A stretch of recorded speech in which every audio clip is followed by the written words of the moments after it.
할렐루야. 영상으로 우리 함께 예배드리는 우리 사이공 베델교회 식구들, 우리 한 분 한 분을 예수님 이름으로 축복하고 환영합니다. 비록 영상으로 예배드리지만 정말 저의 눈에는, 또 저의 마음에는 여러분 한 분 한 분과 함께 소통하고 함께 교통하면서 그렇게 말씀을 나누기를 소망합니다.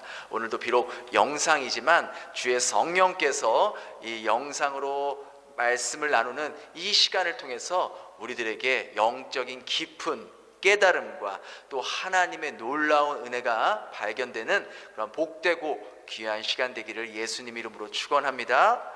우리가 지난주 살펴본 것처럼 예수님을 만난 후 영의 눈이 열리게 된 바울은요, 그날 이후 자신의 삶과 이 세상을 육신의 눈으로만 아닌 영적인 눈으로 바라보며 그 영원한 세계를 볼 수 있게 해주신 그 주님을 위해 일평생 살아가게 되었습니다. 지금 나의 상황을 지금 이 육신의 눈으로만 바라볼 때 사방이 막혀 있고 도저히 해결할 길이 없어 보일 때도 우리의 영의 눈으로, 영안으로 우리의 삶과 상황을 바라보려고 할 때 그 전에 보이지 않았던 그 하나님의 손길을 우리는 볼 수 있게 될 것입니다. 그렇게 바울은 모두가 다 자신을 죽이려고 하는 그 유대인들 앞에서 자신이 어떻게 철저한 바리새인에서 그리스도인이 되었는지를 전하고 있습니다. 내가 예수 믿기 전에는 아주 철저한 바리새인으로서 교회와 예수 믿는 자들을 짓밟던 자였는데 빛으로 찾아오신 그 예수님께서 나를 먼저 만나주시고 나의 영적인 눈을 먼저 뜨게 해주시고 그 후로 예수님께서 자신의 삶을 어떻게 바꾸어 놓으셨는지를 그 유대인들 앞에서 간증했습니다. 그리고 마지막으로 예수님께서 자신에게 명령하신 말씀을 유대인들에게 나누었습니다. 우리 21절 함께 같이 읽겠습니다. 시작. 나더러 또 이르시되 떠나가라. 내가 너를 멀리 이방인에게로 보내리라 하셨느니라. 그렇게 처음부터 끝까지 바울의 간증을 듣고 있었던 유대인들은요, 주님께서 바울에게 하신 말씀, 떠나가라, 내가 너를 멀리 이방인에게로 보내리라 라는 그 말을 듣자마자 하나같이 소리를 지르면서 고함을 치며 바울을 죽여버리자 옷을 던지고 티끌을 공중에 날렸습니다. 이것은요, 유대인들이 극도의 분노를 표출하는 모습이에요. 왜 이렇게 유대인들은 분노했을까요? 유대인들은 자기들만 하나님께 선택받은 사람들이고 이방인들은 구원의 대상에서 제외된 부정한 존재로 여겼기 때문이에요. 그런데 바울은 그런 부정한 이방인들과 선택받은 자기들과 별 차이가 없이 예수님이 이방인들도 구원하시겠다고 하시니까 자기들을 이방인에게 보내겠다라는 그 말을 들으니 견딜 수가 없었던 것이죠. 이방인과 유대인, 그 자기들을 동일시했다는 것에 아주 심한 불쾌감과 더 나아가서 자기들의 신앙을 모욕한다는 느낌을 받자 그곳에 있는 모든 유대인들이 일제히 바울을 죽이려 했던 거예요. 그들 가운데 만일 누구든지 바울의 말을 자신을 위한 하나님의 말씀으로 받아들였다면 그 사람에게도 하나님의 구원의 은혜가 임하고 새로운 삶을 살 수 있었을 텐데 유대인들은 이처럼 교만하고 잘못된 선민 사상으로 인해 지금 구원의 문을 열어주려는 그 바울을 오히려 죽이려 했고, 바울을 죽이려 한다는 것은 바울을 보내신 예수님을 죽이려 하는 것과 같은 모습이었다는 것이죠. 그들이 믿고 있었던 하나님은 이 성경에 기록된 살아계신 하나님이 아니라 그들 스스로 하나님이라는 이름만 붙여놓고 예루살렘 성전에 가둬놓는 하나님이라는 우상에 지나지 않았던 것이죠. 유대인들이 다른 민족들보다 특별해서 하나님께서 그들을 선택하시고 하나님의 백성이 되게 하신 겁니까? 그들이 다른 민족들보다 강하고 힘 있는 자들이어서 하나님께서 이스라엘을 택하신 겁니까? 아니요, 오히려 그 반대였습니다. 우리 신명기 7장 7절 한번 같이 읽어볼까요? 시작. 여호와께서 너희를 기뻐하시고 너희를 택하심은 너희가 다른 민족보다 수요가 많기 때문이 아니니라. 너희는 오히려 모든 민족 중에 가장 적으니라. 가장 적으니라. 하나님께서 이스라엘을 택하신 이유는 이스라엘 민족이 강하고 힘있고 특별해서가 아니라 오히려 너무나도 보잘것없고 약하고 하찮은 민족이다. 너희는 하나님 앞에서 아무것도 내세울 것이 없는 그런 존재들이다. 그런 너희들을 왜 선택하시고 왜 하나님의 백성이 되게 하셨냐? 바로 그 이유가 8절에 나오는 거예요. 우리 8절 함께 같이 읽겠습니다. 시작. 여호와께서 다만 너희를 사랑하심으로 말미암아 또는 너희의 조상들에게 하신 맹세를 지키려 하심으로 말미암아 자기의 권능의 손으로 너희를 인도하여 내시되 너희를 그 종되었던 집에서 애굽 왕 바로의 손에서 속량하셨나니. 하나님께서 너희를 선택하시고 자녀 삼으시고 애굽의 종살이에서 구원하셔서 하나님의 백성이 되게 하신 이유는 바로 하나님의 일방적인 사랑으로 말미암아 하나님께서 그 아브라함에게 하신 그 약속을 지키시기 위해 너희를 선택한 것이다. 여기에는 유대인들의 그 어떤 행위나 노력도 들어가고 있지 않습니다. 오직 하나님의 그 강권적인 선택으로 하나님의 주권으로 그들을 자녀 삼아 주셨던 거예요. 그러나 이들은 그런 하나님의 은혜와 사랑을 마치 자기들이 뭘 잘해서 특별해서 얻은 것처럼 여기며 다른 민족들을 무시하며 구원은 자기들만 누릴 수 있는 특권이라고 착각하고 있었던 것입니다. 그런데 이런 모습은요 2000년 전이나 2000년이 지난 오늘날에도 동일하게 저와 여러분들에게 그러한 모습들이 나타날 때가 많다는 것이죠. 인간의 본성은요 인간이 타락한 이후에 그때나 2000년 전이나 지금이나 동일하기 때문이에요. 우리가 흔히 하는 2000년 전 유대인들과 비슷한 모습이 무엇입니까? 우리가요 다른 사람을 만나면 다른 사람을 보면 어떻게 구별하는지 알아요? 아, 저 사람 예수 믿는 자 아니면 예수 믿지 않는 자 그렇게만 딱 보고 구별한다는 거예요. 나는 믿었고 너는 안 믿었어. 나는 천국 가고 너는 지옥 가. 나는 하나님께서 택해 주셨고 너는 아직 택하지 않았어. 내가 너를 천국에 들어가게 해줄 테니 잠자코 내 말 들어. 안 그럼 너 지옥 가. 그렇게 딱 나누는 거예요. 자기가 어떤 존재였는지 내가 어떻게 구원받는지는 생각하지 않고 나는 하나님께 선택받은 사람이야 이것만 보이는 거예요. 하나님이 찾아와 주시지 않으면 안 되었고 하나님이 만나 주시면 안 되었던 결코 구원받은 백성으로 살 수 없다는 것은 생각하지 않는 거예요.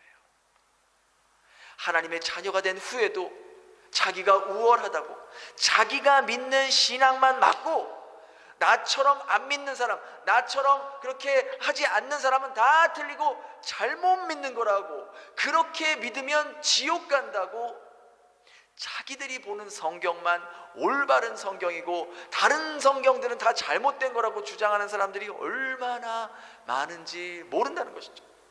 자신이 마치 하나님 자리에 앉아서 자기가 믿는 믿음이 가장 우월한 믿음이라고 여기는 사람들이 있다는 거예요.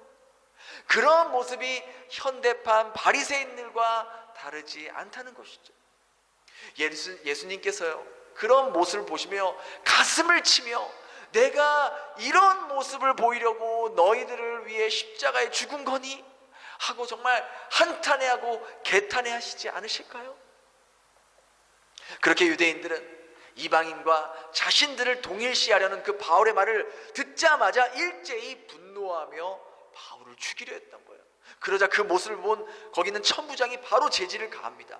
우리 24절입니다. 함께 읽겠습니다. 시작.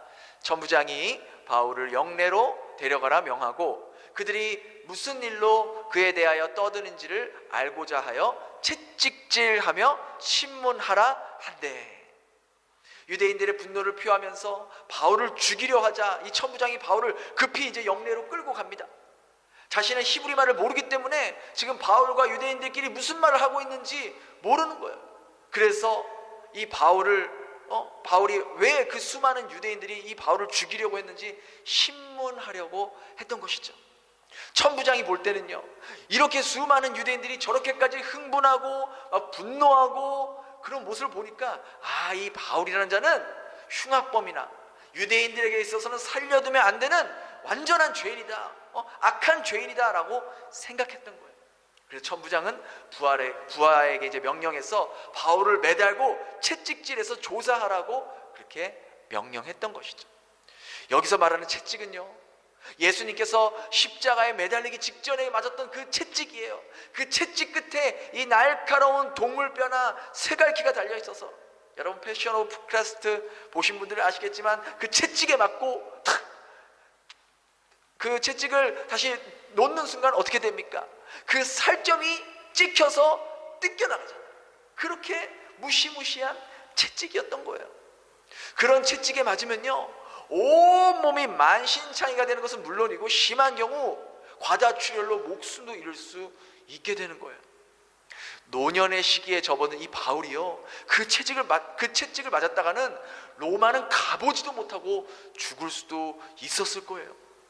그렇게 로마 군사들이 이제 바울을 채찍질하기 위해서 가죽줄로 바울을 이제 매달았을 때 바울이 옆에 있던 그 백부장에게 말합니다. 우리 25절 함께 읽겠습니다. 시작.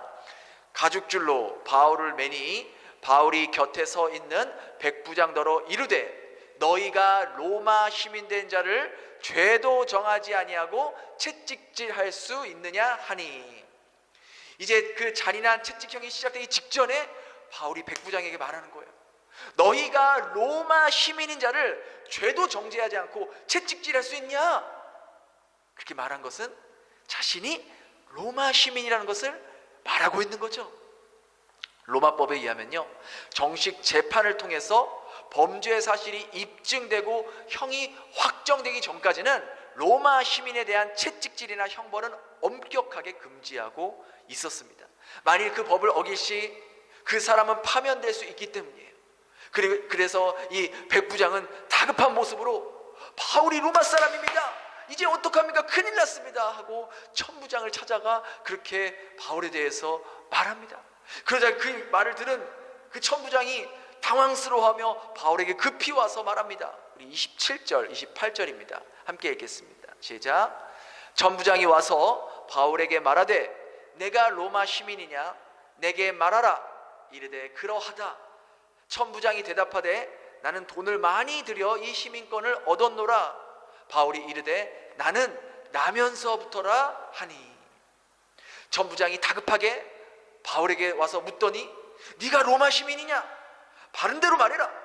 그래서 바울이 그렇다 라고 답하자 천부장은 다시 물어봅니다. 나는 돈을 많이 들여서 이 시민권을 샀다. 넌 어떻게 얻은 거냐? 그러자 바울은 나는 태어나면서부터 로마 시민으로 태어났다 라고 답했던 것이죠. 2000년 전 당시에는요, 지금처럼 우리 주민등록증 같은 것이 있지 않았습니다. 자신이 로마 시민임을 증명해주는 문서는 그 정부 기관에 따로 보관되어 있었어요. 그래서 외관상 그 사람이 로마 시민인지 아닌지 알아볼 수 있는 방법은 없었습니다. 하지만 다른 사람이 로마 시민이 아니면서 만일 로마 시민 사칭을 하면 예외 없이, 누구나 예외 없이 사형에 처해졌기 때문에 누구도 자신이 로마 시민이라고 거짓말하지 않았습니다. 그래서 천부장도 바울이 이 로마 시민이라고 한 그 말을 그대로 믿었던 거예요.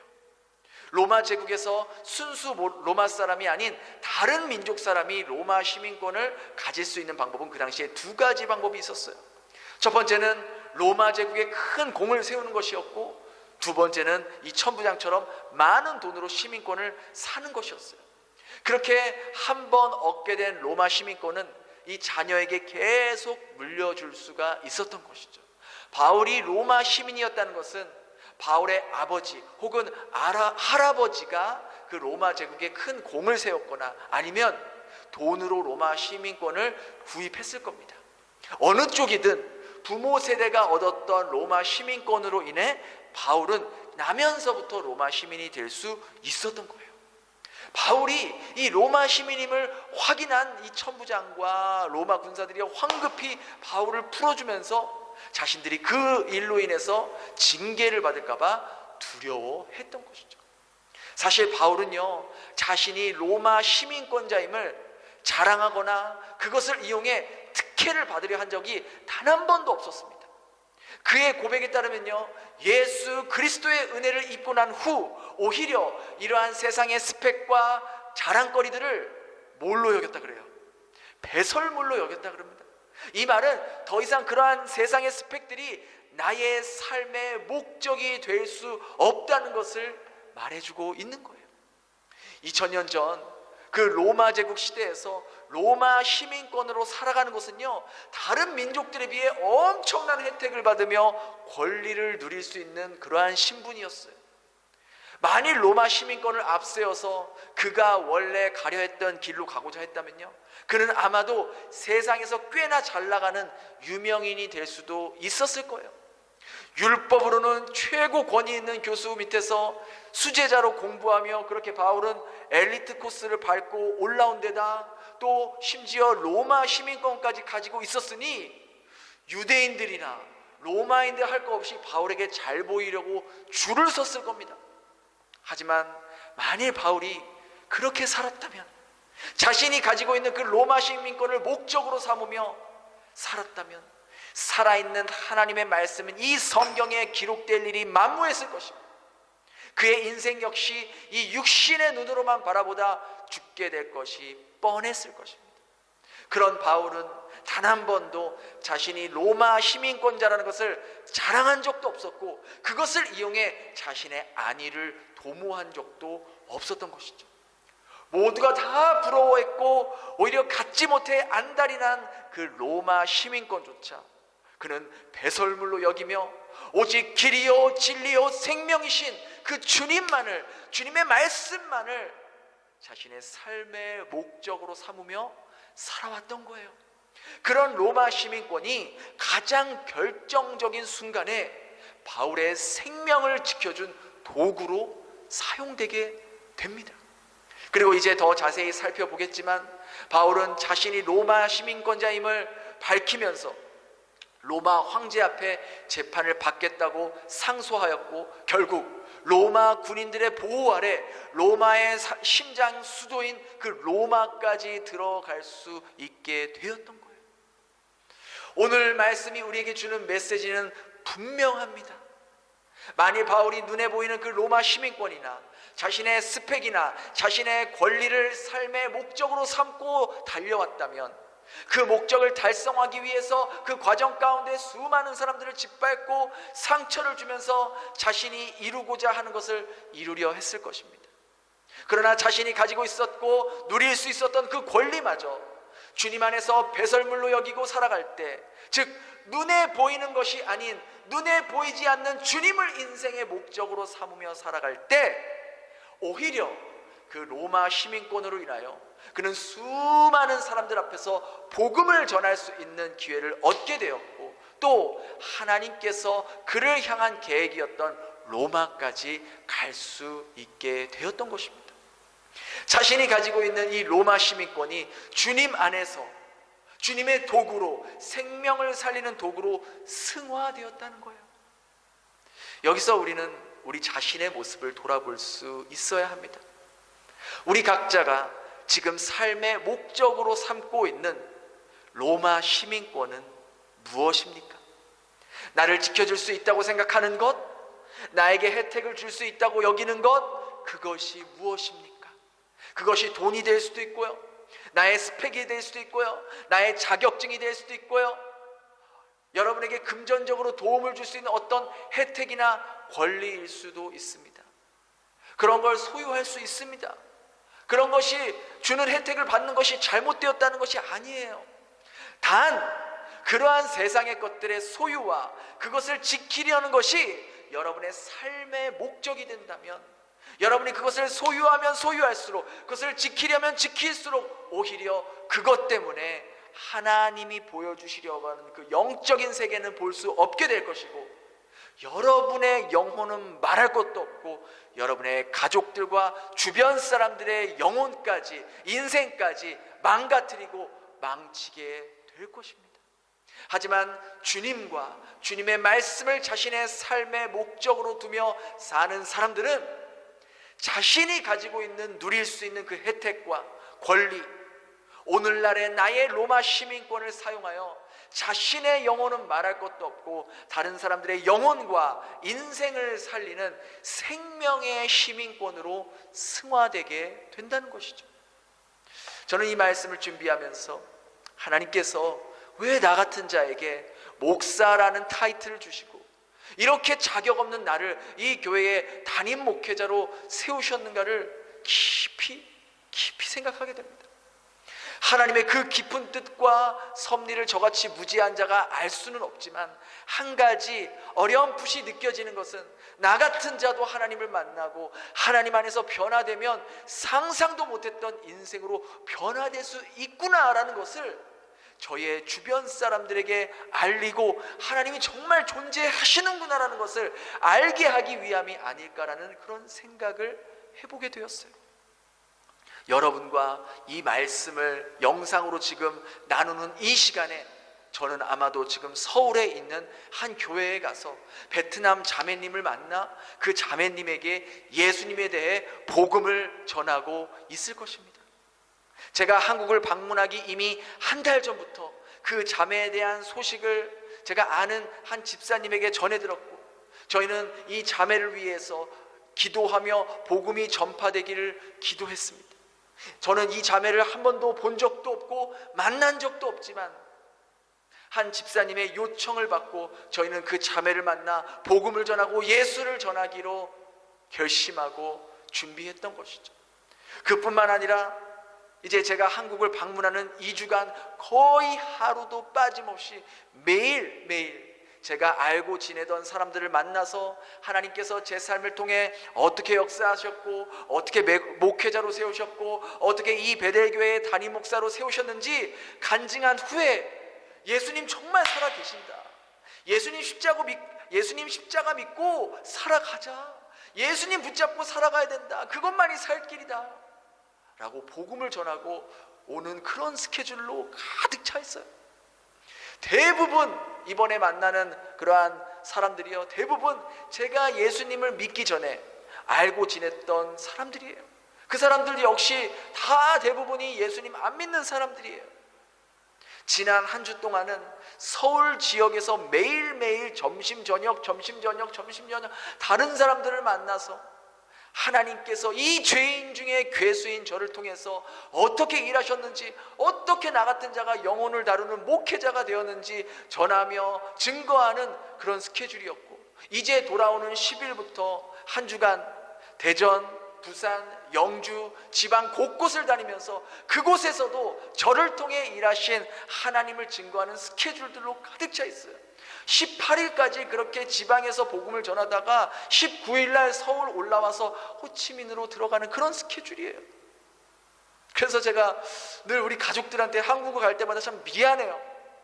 맨날 한국 가면 아빠는 사람들만 만나는 스케줄로 가득 차 있으니까 다른 가족들은 뭐 가면 어디 놀러도 가고 좋은 데도 가고 하는데 한국 가면 아빠 뭐 아는 사람들 만나고 온 기억밖에 없으니까 애들은 재미없는 거죠. 그런데 저는요, 하나님께서 저를 목회자로 세우신 그 이유가 바로 제 주변 사람들, 특별히 예전에 친구들, 직장 동료들, 선후배들 만나서 그렇게 세상 것 좋아하고 그렇게 세상 문화와 세상의 즐거움과 재미에 빠져있던 놈이 어떻게 목사가 됐고, 제가 목사가 된 것 자체만으로도 이 사람들에게, 만나는 사람들에게 엄청난 충격을 줄 수 있거든요. 근데 제가 더 놀랍게 여기는 게 뭔지 아세요? 제가요, 먼저 예전에 알았던 사람들을 뭐 찾으려거나 노력하거나 연락하거나 알아보지 않았는데 오히려 그 사람들이 저를 찾으려고 하다가 뭐 유튜브 설교하는 모습도 나오고 뭐 쇼츠에도 잠깐 나오고 하다 보니까 먼저 저에게 연결돼서 연락하고 또 연결이 되는 거예요. 지난 17년 동안 그렇게 연락이 없거나 안 되다가 제가 목사가 되고 나가니까 하나님께서 연결되게 해주시고 만나게 해주시는 것이 그게 막 느껴져요. 하나님께서 왜 그렇게 예전 친구들, 예전 사람들과 연결이 되게 해주시겠어요? 하나님의 살아계심을 전하라고, 이 마지막 심판때에 한 영혼이라도 더 복음을 듣게 하시고 회개하고 돌이키게 해서 구원하게 하시려고 저 같은 자도, 나 같은 자도 하나님께서 쓰시겠다는 거 아니겠어요? 저는 그게 너무나도 강하게 느껴지는 거예요. 어디든지 가리라 주위에 서라면 나는 저날이 그 십자가, 살아도 주를 위해 죽어도 주를 위해 사나 죽으나 나는 주의 것입니다.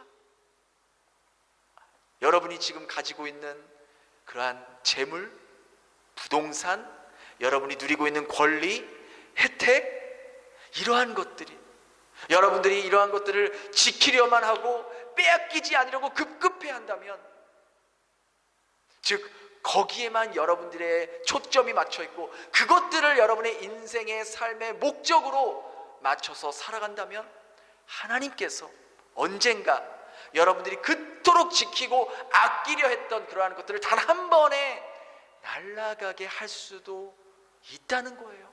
왜? 하나님을 의지하지 않고 세상의 것들을 삶의 목적으로 여기며 살아가기 때문에, 그것을 하나님 자리에 두고 살아가기에 그것은 우상 숭배와 같은 모습이기 때문에 하나님은 그 우상을 걷어갈 수도 있다라는 거예요.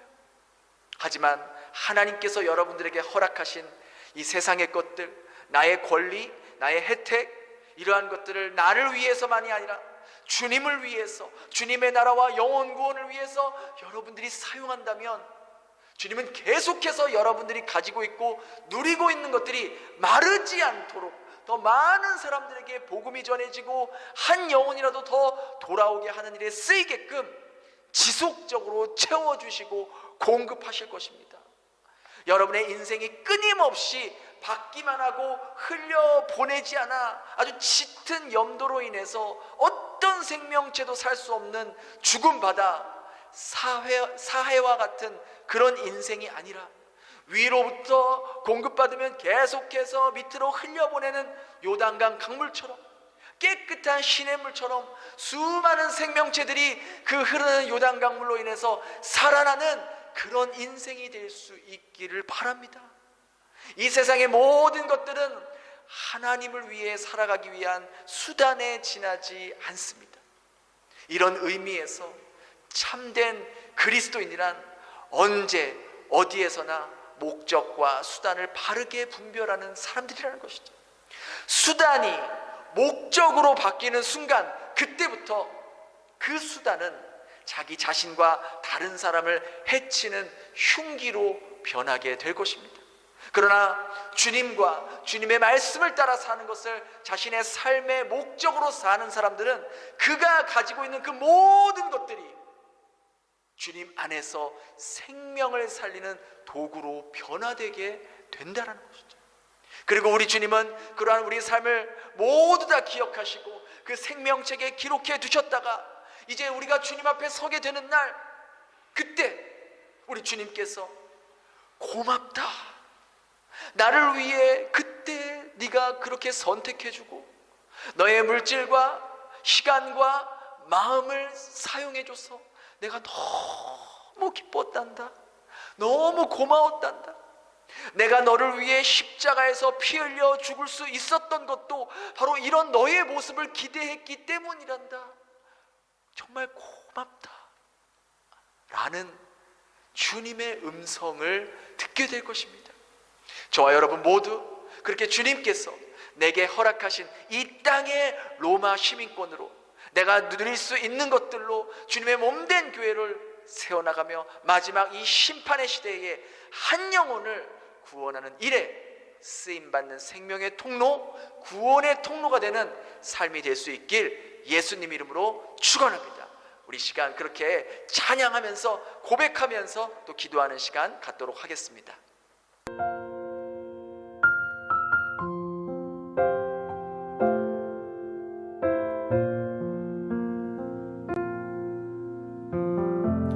세상을 구원하기 위해 흘려야 할 피가 필요하다면 죄인을 대신하기 위해 희생의 제물 필요하시다면 내 생명 제단 위에 드리리. 주 영광 위에 사용하소서. 생명이 또 다른 생명 낳고 주님 볼 수 있다면 나의 삶과 죽음도 아낌없이 드리리. 죽어야 다시 사는 주의 말씀 믿으며 하나님 일할 되어 썩어지리니 예수님처럼 살아가게 하소서.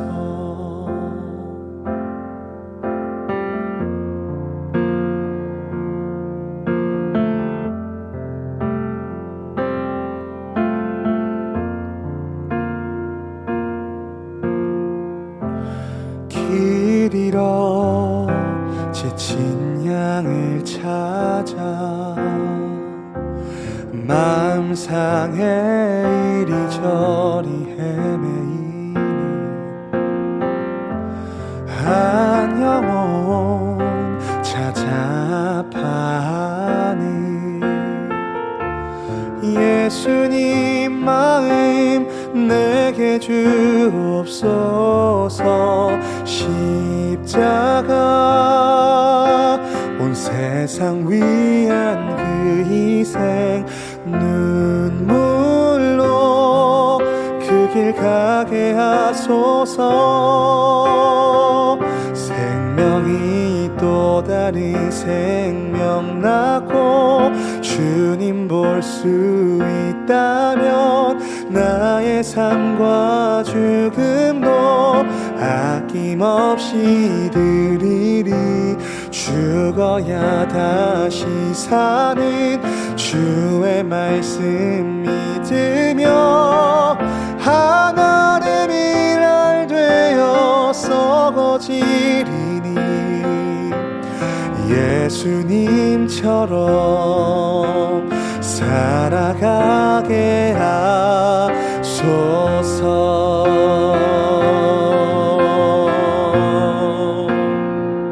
우리 그렇게 이 시간 말씀을 붙잡고 기도합시다. 그동안 나는 세상에 사라질 것들을 내 삶의 목적으로 삼으며 살아오지 않았는지, 그것들이 사라질까봐 더 이상 그걸로 인해 혜택을 누리지 못할까봐 그것을 부여잡고 살아오지 않았는지, 천국의 시민권자인데 이 땅의 것들에 미련을 두며 살아가고 있지는 않았는지, 주님이 지금 우리에게 주신 것들은 이 짧은 삶을 살아가는 동안 주님을 위해 사용하라고, 생명을 살리는 일에 사용하라고 잠시 잠깐 맡겨놓으신 것들인데 우리는 언제부터 주인의 자리에 앉아서 이 땅의 것들에 집착하며 사는 자들이 되었는지 돌아볼 수 있게 해달라고. 주님께서 내게 허락하신 것들, 이 땅의 권리와 혜택과 물질들을 주님처럼 한 영혼 살리는 그 일에, 복음이 전해지고 주님의 몸된 교회가 세워가는 일에 사용되어지도록 저희들의 삶이 주님의 통로가 되고 생명을 살리는 도구가 될 수 있게 해달라고 우리 시간 그렇게 간절하게 주님 앞에 고백하면서 나아가겠습니다. 함께 기도합니다.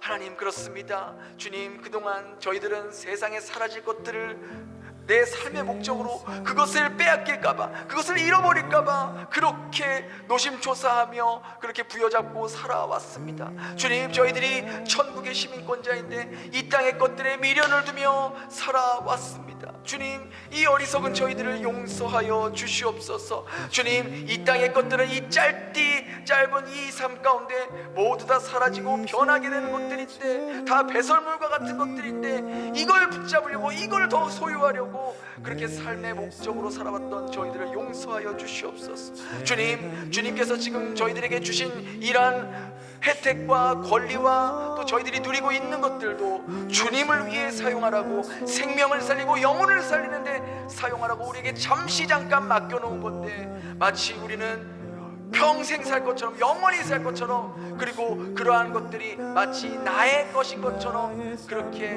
착각하며 살아왔던 저희들을 용서하여 주시옵소서. 주님, 바울과 같이, 우리 예수님과 같이 주님께서 내게 허락하신 것들을, 이 땅의 권리와 혜택과 물질들을 주님처럼 한 영혼을 위해 복음이 전해지는 일에, 주님의 몸된 교회를 세워가는 일에 사용되어질 수 있는 그러한 주님의 통로, 생명의 통로, 영혼 구원의 통로가 될 수 있도록 주여 저희들의 삶을 주님 사용하여 주시고, 저희들 역시 순종하며 살아갈 수 있도록 주여 이 시간 저희들에게 응답하여 주시고 저희들의 마음을 변화시켜 주시옵소서.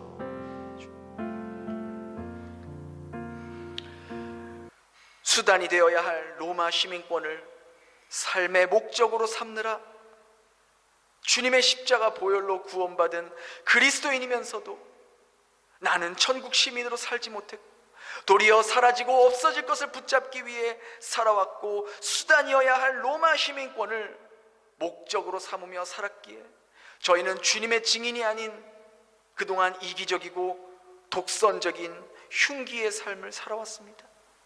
언제 어디서나 목적과 수단을 바르게 분별하는 참된 그리스도인으로 살아갈 수 있게 도와주시옵소서.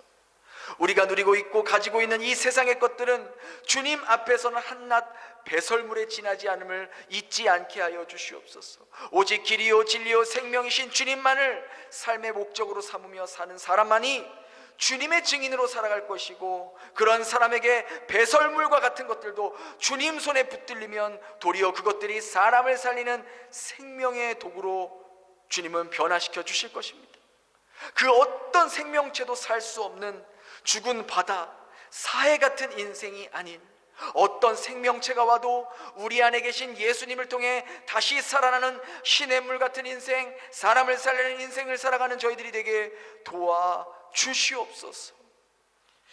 이제는 우리를 위해 십자가에 달려 죽으시고 부활하신 예수님의 사랑과 독생자 아들을 아낌없이 보내주신 하나님 아버지의 은혜와 성령의 교통하심이 오늘 나와 예배드리며 오직 주님만을 내 삶의 목적으로 삼으며 살아가면서 주님께서 허락하신 이 세상의 것들을 사용하여 생명을 살리고 주님의 몸된 교회를 세워가는 일에 흘려보내고 생명의 도구로 살아가겠다고 다짐하고 결심하고 순종하겠다는 주의 자녀들 머리 위에 이제로부터 영원까지 함께 하시길 예수님 이름으로 축원합니다. 아멘.